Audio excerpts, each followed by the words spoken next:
Yo, what up? What up? What up, everybody? Hope you're having a great Wednesday night. It's a little later than normal, isn't it? Here on the Snaps YouTube channel, youtube.com/@volume says. As you can tell, I'm in the Goldshire Inn. Is it called the Lion's Pride? Look, the bottom line is you already know when Season of Discovery comes out. If you want to play World of Warcraft with me, I'm putting together a squad. I want to get all the Snaps boys. And by that, I mean like just me and whoever wants to play because nobody on the actual Snaps team wants to play. And we're joining up on the same server. Yo, Gideon watching from London. Hell yeah, dude. So this is a college football reaction show. Now, Aaron is currently calling a football game. That's right. A little Tuesday night action, meaning that we will not have Aaron for tonight. And he will be missed about 10 minutes. React to it. I know a lot of you are dog fans out there, so I know a lot of you are very excited as your Georgia Bulldogs coming in the number one spot. And I mean, I guess we'll start there, right? Because that's like really where we should start. And as always, look, man, like, subscribe. 8K. I'm so sad that our first time doing the show after y'all helped us hit the 8K. No, Aaron. So we'll kind of save the celebration. I blame you for celebration. B-Rad G in the chat. Actually, says his name is B-Rad G, and he says it Aaron or Aaron. So B-Rad, I guess you in particular are well suited to ask that question. Shane Daniel watching from Melbourne, Florida. Okay, dude. I mean, that's almost like Melbourne, Australia. So we have London and Australia. I mean, how international are Snap Boys? Oxshot, what's up? Dog number one. Kind of wanted to stay two so Kirby could fuel them boys. Looks like it's rat poison season there, Ox. Okay, but let's start with Georgia, and then we'll go through the rest of it and go through some of these top tens. As you can see, the Georgia Bulldogs leaping Ohio State coming in at number one. Baldur's Gate camp. Okay, you're distracting me, Jordan, with Baldur's Gate talk. We can talk about that in a minute. Georgia coming in at number one. They leap Ohio State. I mean, no surprise here, right? Georgia, even more so than Michigan or Ohio State. Well, they may not have looked as good as Michigan did early on against some of the lesser competition when they were both playing. Everybody, I think, expects Georgia to be the best, right? I mean, they're back-to-back national champions. And although people say, well, this year should be independent, and those other 2 years shouldn't count. And I understand that, but the bottom line is they do. They loom very large in people's minds. Like, you can be as hyped on Michigan as you want. You've never seen them win a national championship. And you remember what happened to them against TCU. You can be as hyped on Ohio State as you want, and kind of same thing, even though they were deadly close to beating Georgia last year. And, well, after watching CJ Stroud in the NFL now, you're like, okay, yeah, I think I actually get how they got so close to doing that. So I guess what I'm saying is I think kind of subconsciously, and some of you out there much more consciously, thought that Georgia's number one the whole time, right? They just needed to clean up the eye test a little bit, and they need to stack some resume wins. And in the past 2 weeks, they have done that and then some, right? The Mizzou win was a good game, a close game. And look, now it's a 10-point win, so a double-digit win against a top 10 team. When you're talking about Ole Miss, yeah, they fall from 9 to 13, but the top 10 team at the time, and that was an absolute dominant win. And it feels like, let me look at the Georgia schedule real quick, because it feels like they've gotten better each week for a while now. And I want to make sure that I'm not missing kind of one of those step back games. Let's see. So they kind of struggled. Last time they kind of struggled, they said the Auburn game where they kind of struggled, right? And they dominate Kentucky. Vandy, you could almost say was step back, but it's Vandy. You can always kind of go half stepping into that thing. Then you beat the hell out of Florida in the cocktail party. Top 10 Mizzou win at home. Absolutely dominant over Ole Miss. And so for well over a month now, you've seen this Georgia team steadily improve. The weapons have come into their own with the absence of Brock Bowers. Now Brock Bowers is back. We talked about it earlier today, but Carson Beck continues to get better and better. And I expect Georgia to go into Neyland Stadium and come out with a big win.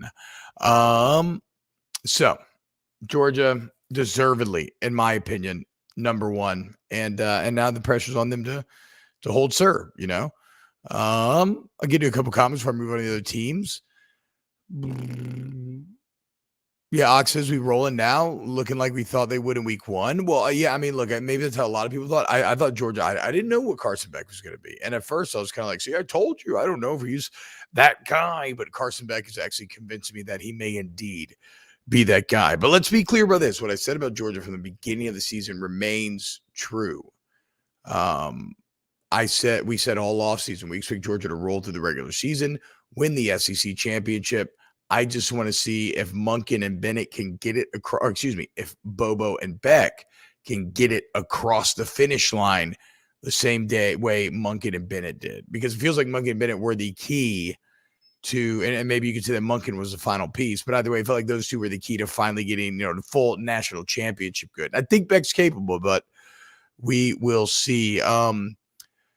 William Jordan says, do you ever get a chance to play in Athens, T-Bob? I actually did. It was one of my favorite games ever. It was 2009, first year starting, and AJ Green mossed one of our corners, and it looked like Georgia was going to win, and they all celebrated. Georgia got a celebration penalty, and then we hit because it's Les Miles, we got the ball back, and instead of passing it, we just fucking ran zone, and we hit a 50-yard game-winning touchdown, and it's funny to me because you could tell that this was before the internet because this never went anywhere.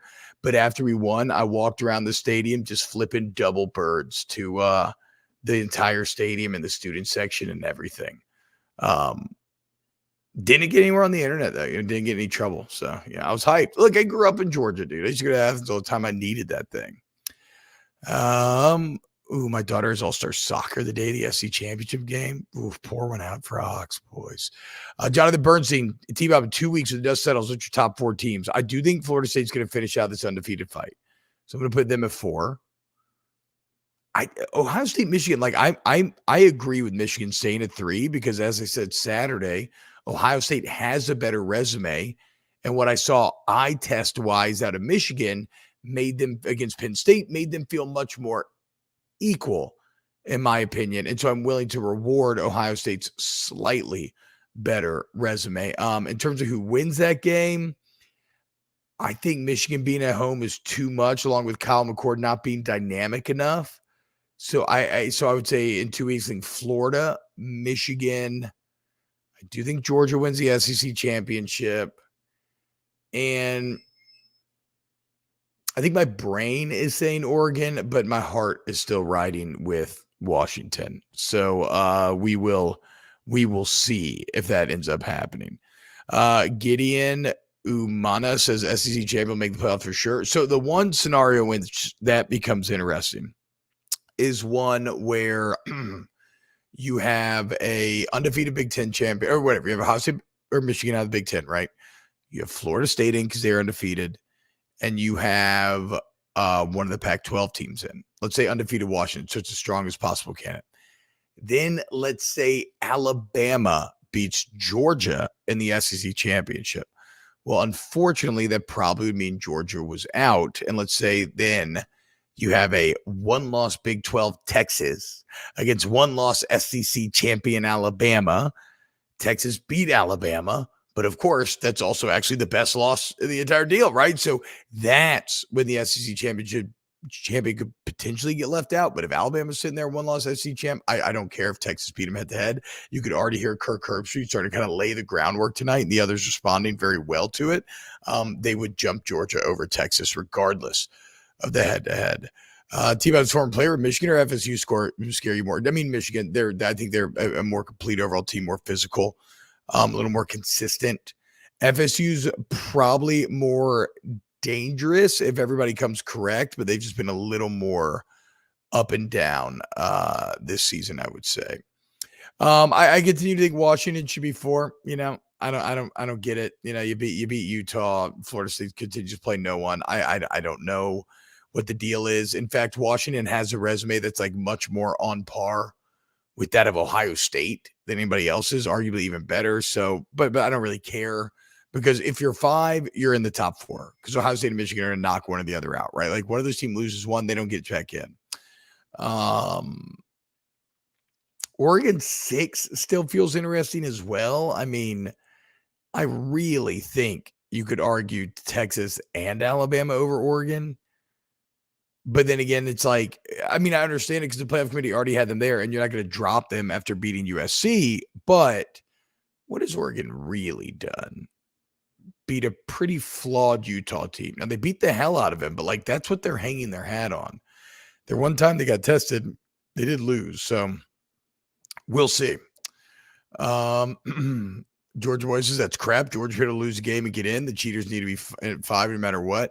I don't agree on Michigan, but I mean, if that's your feeling, like the cheating element makes it, I'm not gonna argue too hard with that if you want to say that.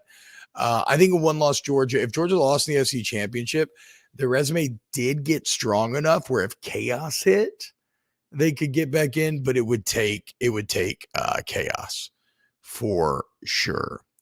Let's see. Is there anything else interesting here? How about Mizzou creeping into the top 10? Mizzou at 9, Louisville 10. And by the way, I think in our snaps top 10, we might have done the same 6, 7, and 8. And I was thinking about today, I actually would have gone Texas 6 to honor the head-to-head for now, Bama 7 and Oregon 8. But that's just me.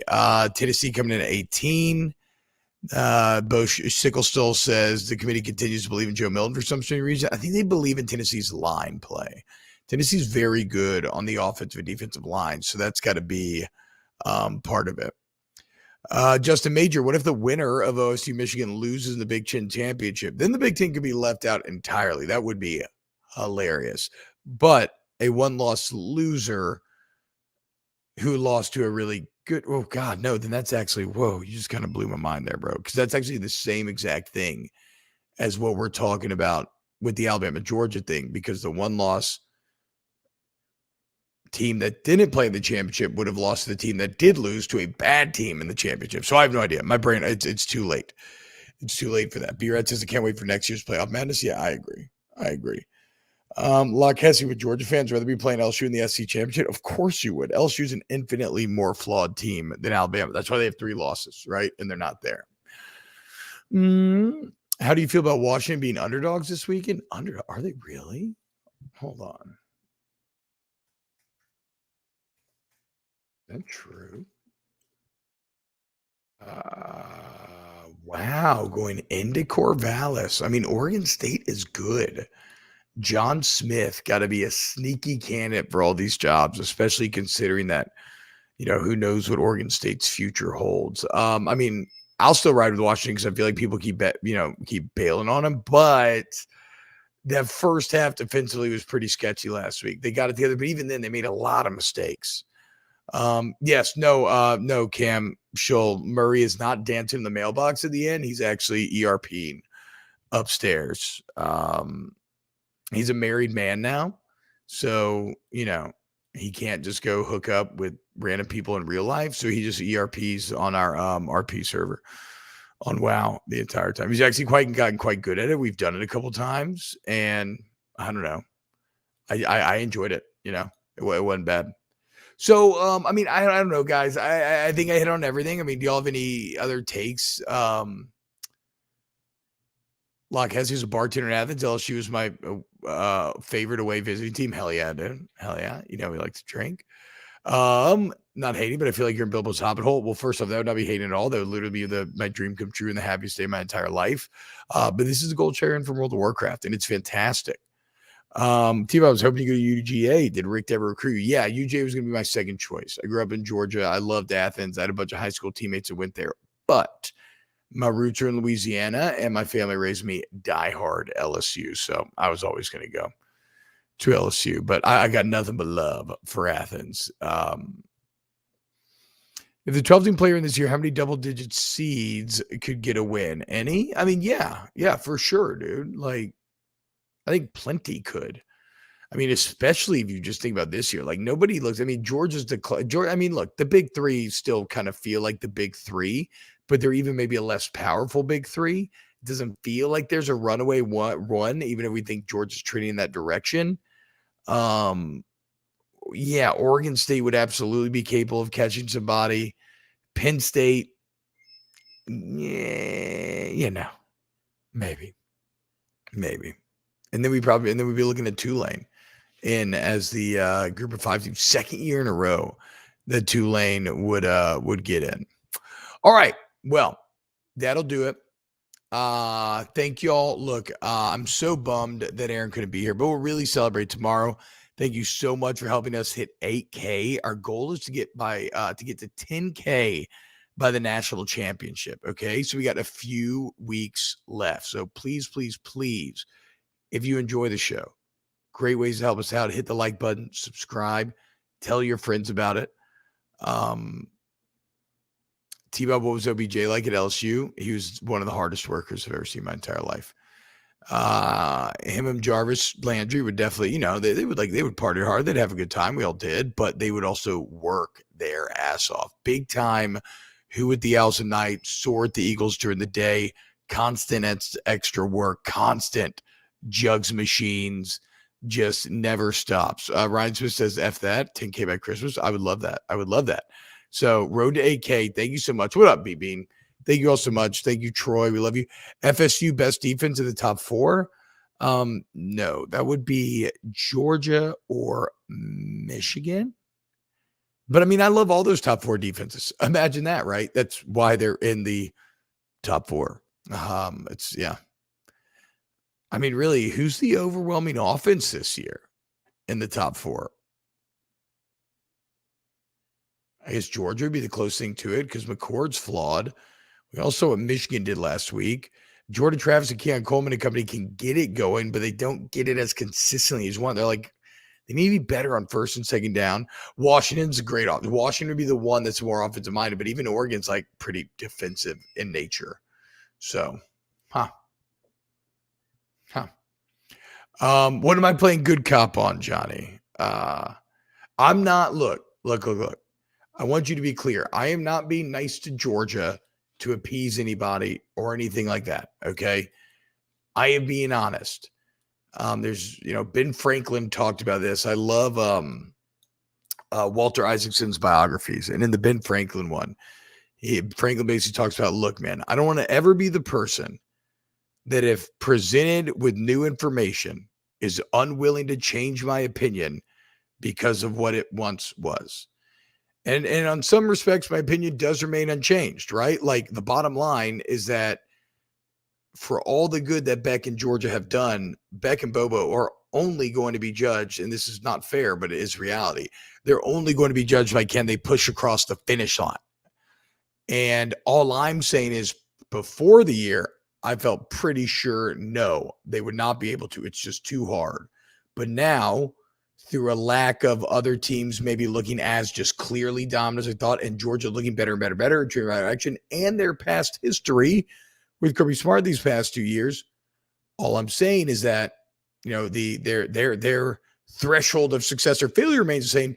I'm just starting coming around to, actually maybe they can do it. Maybe they can push across. So I don't want you to think I'm trying to appease anybody in here. I just think they seem to be perking at a good time, but we'll see. Yeah, exactly. B-Rad's got to fuck you, Georgia. No, I'm just kidding.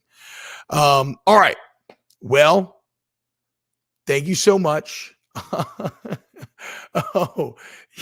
Just Aaron is the clean church-going Republican. You're the prepper libertarian who gives a fuck. Okay, so I misunderstood your good cop thing. That's funny. Thank you all so much. Love y'all. Everybody have a great night. Remember, snaps, previewing the weekend show tomorrow, gambling show on Thursday, chill stream on Friday, some stream during the day on Saturday. And then we will, we're going to keep this thing going. 8K. We love you. Thank you. Huge thank you to Pat Gunther, hopping on the stream so late at night, Chris Tran, everybody else. And, Mike Bobo's name sounds like a hobbit. How about that? Thank you, Jonathan. You all have a great night, and we'll see you tomorrow on Snaps.